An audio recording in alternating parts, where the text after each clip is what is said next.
नमस्कार मित्रांनो,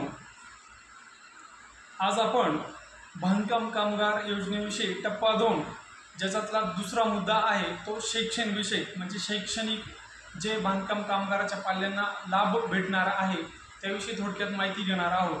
तर पहिली ते 7वी पर्यंत जर बांधकाम कामगाराचा पाल्य शिक्षणासाठी जात असेल तर त्याला जवळजवळ प्रतिवर्षी 2500 रुपयेचं अनुदान देय असतं। त्याला पण सेम प्रोसेस आहे की अर्जदारास त्याचा एक फॉर्म भेटत असतो। तो फॉर्म घेऊन त्याचा तो फॉर्म पूर्ण भरावा लागतो। त्याच्यासोबत त्याच्या पाल्याचं शाळा सोडल्याचा जो दाखला असतो किंवा बोनाफाईड असते ते बोनाफाईड, त्याचा आधार कार्ड, बँकेचं पासबुक, तसेच रेशन कार्डचं झेरॉक्स आणि जो बांधकाम कामगारचा जो कार्ड असतो तो कार्ड हे यांचा एकंदरीत ऑनलाईन क्लेम करावा लागतो।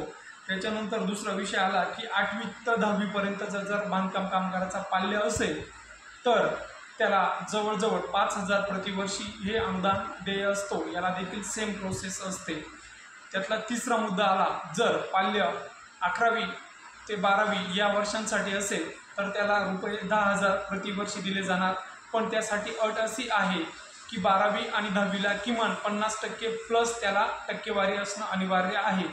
तसेच पदवीसाठी जर पाल्य जात असेल तर त्याला रुपये जवळजवळ 20,000 ते 10,000 पर्यंत या योजनेअंतर्गत लाभ भेटत असतो। त्याला देखील सेम प्रोसेस आहे। ऑनलाईन जो फॉर्म भेटत असतो तो फॉर्म भरून क्लेम करणं अनिवार्य असतं। तसंच बांधकाम कामगाराचा जर पाल्य वैद्यकीय म्हणजेच डॉक्टरेटशी रिलेटेड क्षेत्रात असेल तर त्यास प्रतिवर्ष रुपये 1,00,000 पर्यंत अनुदान हे त्याला दिलं जात असतं।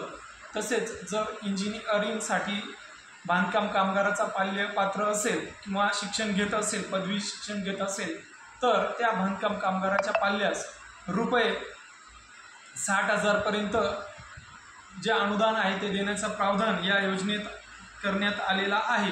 मित्रांनो, ही होती बांधकाम कामगाराच्या पाल्यास शैक्षणिक जी सवलत दिली जाणार आहे त्याविषयी थोडक्यात माहिती। आवडल्यास आपल्या बांधकाम कामगार मित्रांपर्यंत शेअर करा आणि तसेच आपल्या चॅनलला सबस्क्राईब देखील करून घ्या, कारण की जसे नवनवीन माहिती आणि संपूर्ण समावेशक माहिती जेणेकरून तुम्हाला मिळेल।